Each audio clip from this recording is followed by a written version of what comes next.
నేనొక ప్రశ్న అడుగుతాను, సూటిగా సమాధానం చెప్పు. అడుగు. అమర్తో నీ ప్రేమ ప్రయాణాన్ని వదిలేసి మీ నాన్నగారి కోసం మరొకరితో 7 అడుగులు వేయగలవా? అమర్ని శాశ్వతంగా నీ మనసులో నుంచి తీసేసి మనసు చంపుకొని ఎవరితోనూ కాపురం చేయగలవా?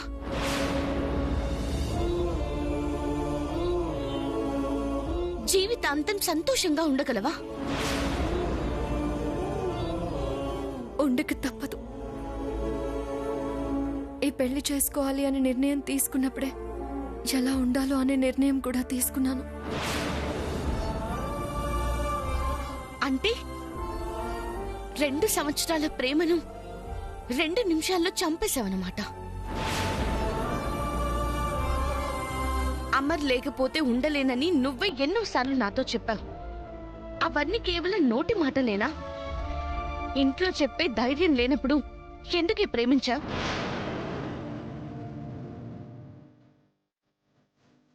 రాధిక, తప్పు చేస్తున్నావే.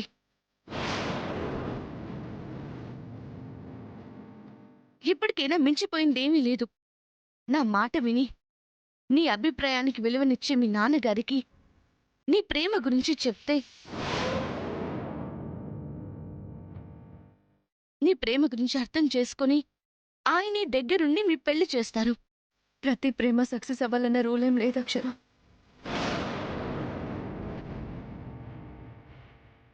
మనసు చెప్పినట్టు ప్రేమలో పడతాం, తలరాత చెప్పినట్టు భవిష్యత్తుని మార్చుకుంటాం. నీకేమైనా పిచ్చా రాధిక? నీ ప్రేమని సమాధి చేసుకుని ఎందుకు సర్దుకుపోవాలనుకుంటున్నావు? మా నాన్నగారి కోసం తప్పదు అక్షరం. ఇదే ఫైనల్. ఇక ఈ టాపిక్ వదిలే. వదలను. మీ గొప్ప ప్రేమ గురించి పూర్తిగా తెలిసిన నేను మీ ప్రేమని ఓడిపోనివ్వను.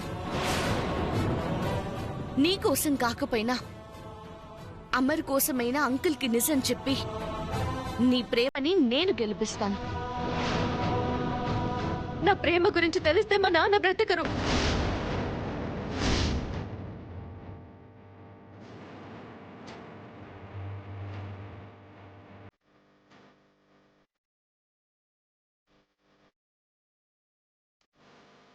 ఎన్నాళ్ళు బ్రతుకుతారో కూడా తెలియని మా నాన్న ఇప్పుడు నా ప్రేమ గురించి వింటే వెంటనే గుండె పగిలి ఊపిరి ఆగిపోతుంది.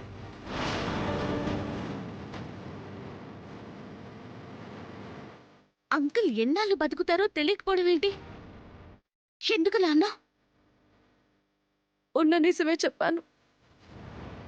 2 సంవత్సరాలుగా నాన్న లుకేమియా వ్యాధితో బాధపడుతున్నారని ఈ మధ్య నాకు కూడా తెలిసింది. ఏ క్షణమైనా ప్రాణం పోవచ్చని డాక్టర్లు కూడా చెప్పేశారు.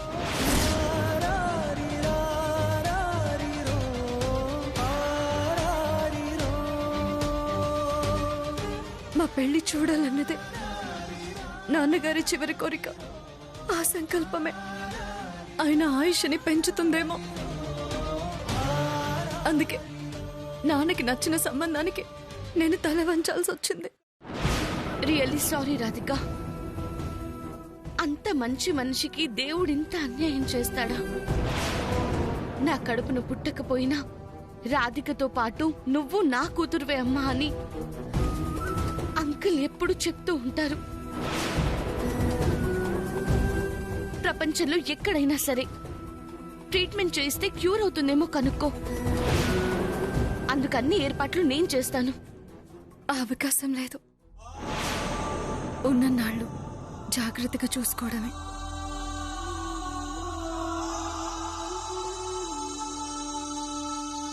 పోనీ ఈ సంగతి అమ్మరికి చెప్పావా? నువ్వు దూరం అవుతున్నందుకు బాధపడొద్దని కన్విన్స్ చేశావా? దురదృష్టం కత్తి కట్టుకొని నాకు కాపు కాస్తుంటే అమర్ని కన్విన్స్ చేసే అదృష్టం నాకెలా వస్తుంది అక్షర? కారణం చెప్పి అమర్ కాళ్ళు పట్టుకొని క్షమాపణ అడుగుదామనుకున్నాను. కానీ ఈలోగా అమర్కి యాక్సిడెంట్ జరిగింది.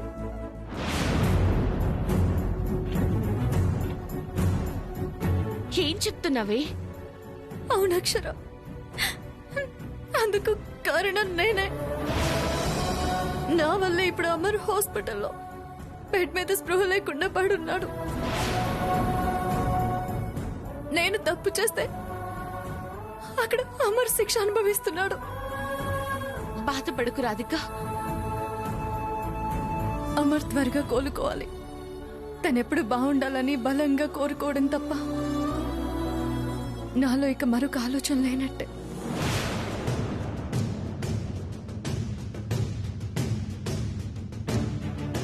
ముందైతే నేను అపార్థం చేసుకున్నాను, కానీ మీ నాన్నగారి కోసం నువ్వు చేసిన త్యాగం చాలా గొప్పది రాధిక.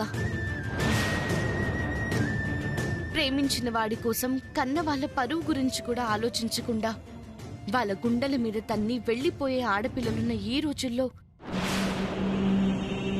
నీ కన్నవాళ్ల కోసం నువ్వు చాలా ఆదర్శవంతమైన నిర్ణయం తీసుకున్నావు. నీలాంటి కూతురున్నందుకు మీ నాన్నగారు చాలా అదృష్టవంతులు. అంత మంచి తండ్రికి కూతురిగా పుట్టడం నా అదృష్టం. ఆడపిల్ల పుడితే దురదృష్టం అనుకునే తండ్రులున్నారు, కానీ మా నాన్న అలా కాదు. పారాడే వయసు నుంచి ఇప్పుడు పెళ్లికి పారాణి రాసుకునే ఈ వయసు దాకా మమ్మల్ని గుండెల్లో పెట్టుకుని చూసుకున్నారు. ఈ రోజు వరకు మేము ఏం అడిగినా కష్టం తల్లి అన్న మాట ఆయన నోటి నుంచి రాలేదు. మెడికల్ ఫీజులు ఎంత భారమో తెలిసి కూడా డాక్టర్ అవ్వాలన్న నా ఆశయాన్ని అర్థం చేసుకొని మారు మాట్లాడకుండా నన్ను చదివించడానికి ఒప్పుకున్నారు. చాలా మంది మా నాన్న దేవుడు అంటారు.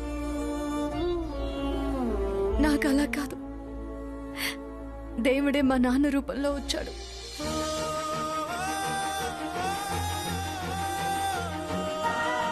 అలాంటి తండ్రికి నేనేమి ఇవ్వగలను?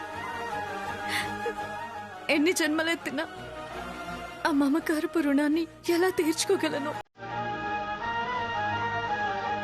కానీ దేవుడు ఈ పెళ్లి ద్వారా ఈ జన్మలోనే మా నాన్న రుణాన్ని తీర్చుకునే అవకాశం ఇచ్చాడు.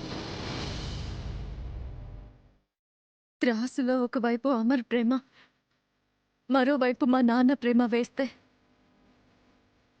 త్రాసు కన్నా ఆప్యాయతకే మొక్కింది.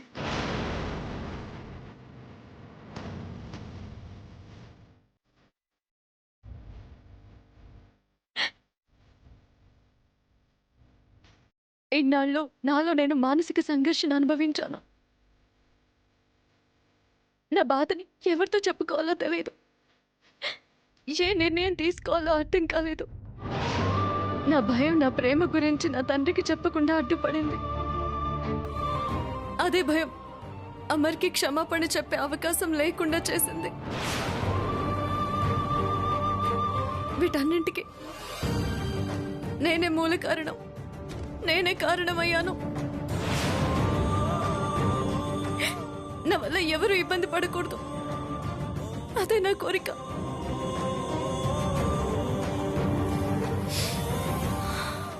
నీ దగ్గర మనసు విప్పాక నాకు కొంచెం తేలిగ్గా ఉంది.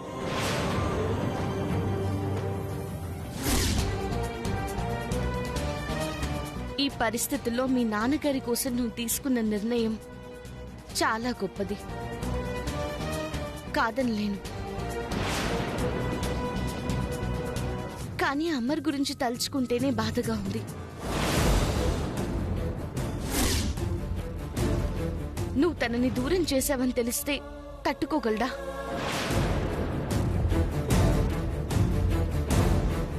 నువ్వు లేకుండా తనుండగలడా?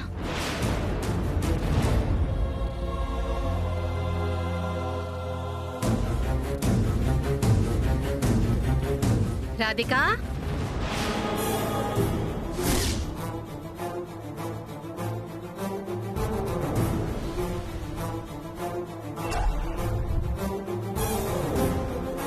ఏంటి రాధిక అక్షరాన్ని నించోబెట్టే మాట్లాడుతున్నావు? కాఫీ తీసుకోమ్మా.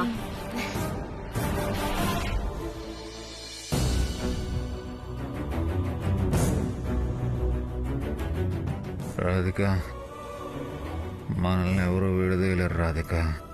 రాధిక, నిన్ను నన్ను ఎవ్వరూ దూరం చేయలేరు. నన్ను నీ నుంచి ఎవరు దూరం చేయలేరు. మనల్ని ఎవరు దూరం చేయలేరు రాధిక. మనల్ని ఎవరు దూరం చేయలేరు. ఎక్కడున్నావు రాధిక? ఒక్కసారి నిన్ను చూడాలి.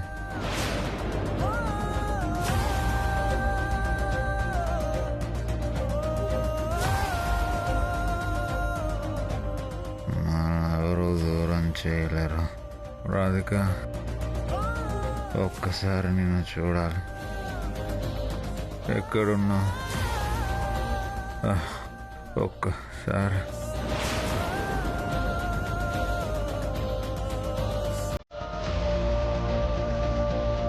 మనల్ని ఎవరు విడదీయలేరు రాధిక. మనల్ని ఎవరు విడదీయలేరు. నా నుంచి నిన్ను ఎవరు దూరం చేయలేరు. ఒక్కసారి చూడాలి రాధిక.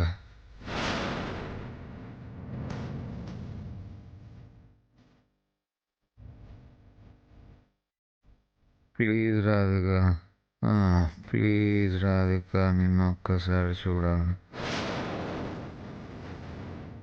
ఒక్కసారి నిన్ను కలవాలి Radhika. Radhika, I love you Radhika.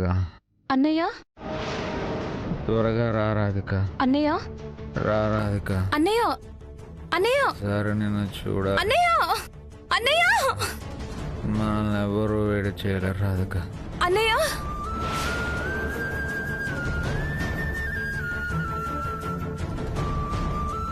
మనల్ని ఎవరు వేడి చేయలేరు రాధిక. అన్నయ్య. రే అమర్, అమర్, అమర్, అమర్, అమర్, ఏమైందిరా? రాధిక, రే రే అమర్, అన్నయ్య, రే అమర్, అమర్, అన్నయ్య, అమర్, అన్నయ్య, ఏమైందిరా? అన్నయ్య, అమర్, అమర్, అన్నయ్య. రే అమర్, అరే మదన్, డాక్టర్ని తీసుకురా. రాధిక, అమర్, అన్నయ్య, రా. అమర్, అన్నయ్య, రా రాధిక. అమర్, రే అమర్, అమర్, అన్నయ్య. నువ్వు ఒక్కసారి నా ముందుకు రా. రే రే అమర్, చూడండి డాక్టర్. డాక్టర్, కొంచెం మా అన్నయ్య చూసుకోరా. అమర్, రా రాధిక, ప్లీజ్ ఒక్కసారి రా రాధిక. రా రాధిక, ఐ లవ్ యూ.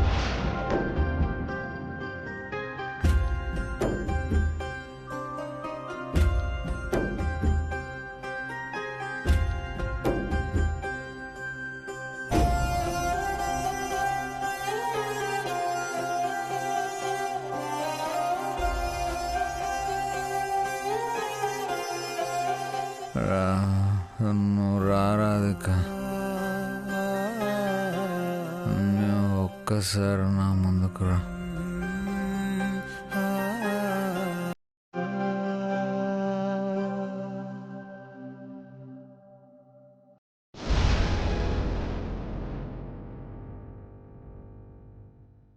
చూడండి, తను కలవరిస్తుంది ఎవరినో తెలుసుకుని ఒకసారి తీసుకొచ్చే ప్రయత్నం చేయండి. సివియర్లీ ఇంజ్యూర్ అవడం వల్ల ఇలా కలవరించినప్పుడల్లా బ్రెయిన్లో నర్వ్స్ మీద ఇలా ప్రెషర్ పడుతుంది.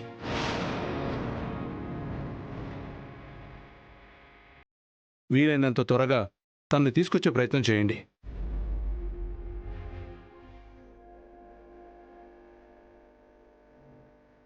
అన్నయ్య, నువ్వు మెడికల్ స్టూడెంట్ కదా, ఎడిమా అంటే ఏంటి? ఎడిమా అంటే బ్రెయిన్లో బ్లడ్ క్లాట్ అవ్వడం అమ్మా.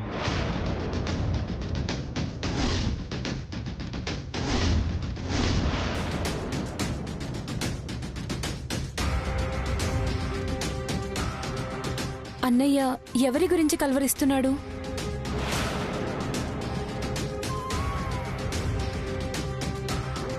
మీకు తెలిసే ఉంటుంది, చెప్పండి ఎవరు?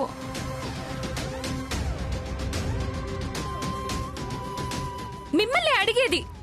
ప్లీజ్ అన్నయ్య.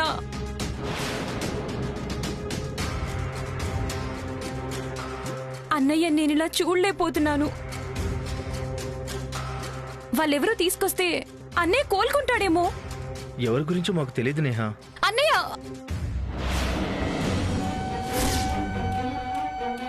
మీరు క్లోజ్ ఫ్రెండ్స్ కదా, ఎప్పుడూ కలిసే కదా తిరుగుతారు.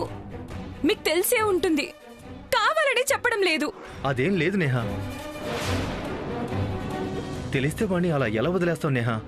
మేమే వెళ్ళి తీసుకొస్తాం కదా. నువ్వేం టెన్షన్ పడుకో, అమర్కేం కాదు. అన్నయ్య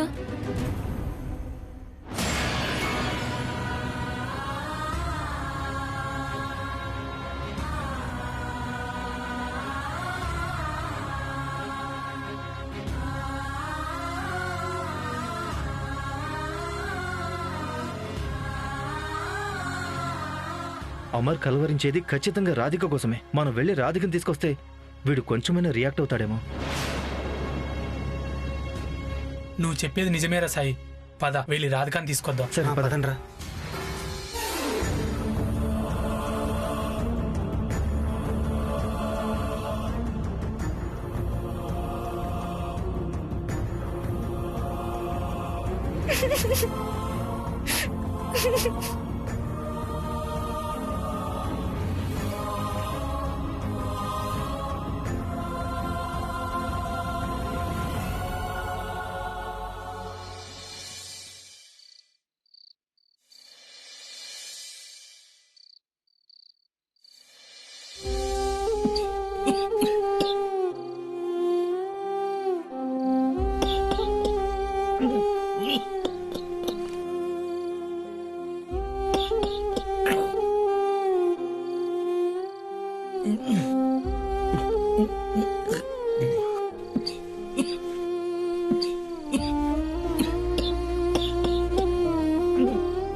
కృష్ణమూర్తి గారు, ఈ టైంలో ఫోన్ చేశారేంటండి?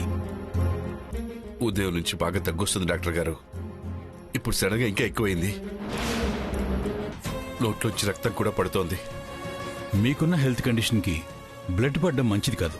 మీరు వెంటనే వచ్చి హాస్పిటల్లో అడ్మిట్ అవ్వండి. 2 రోజులు అబ్జర్వేషన్లో ఉంచి ట్రీట్మెంట్ చేసి పంపిస్తాను.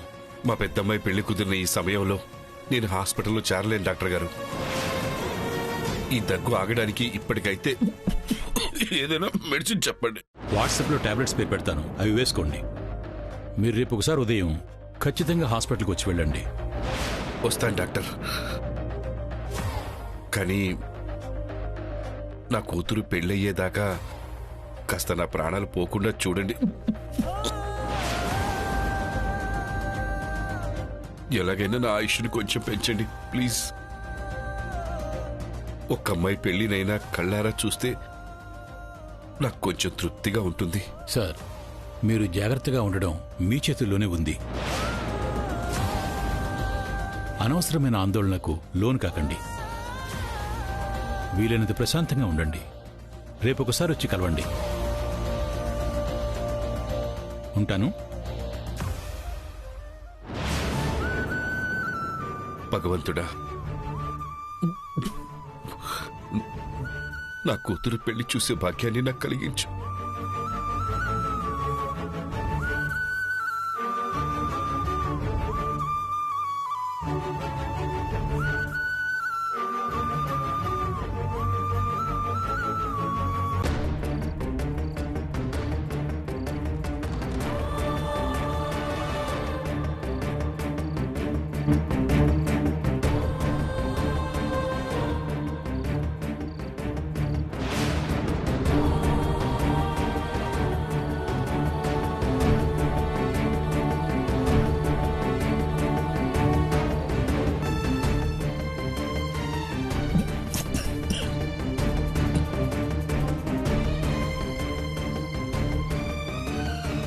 ఏమండి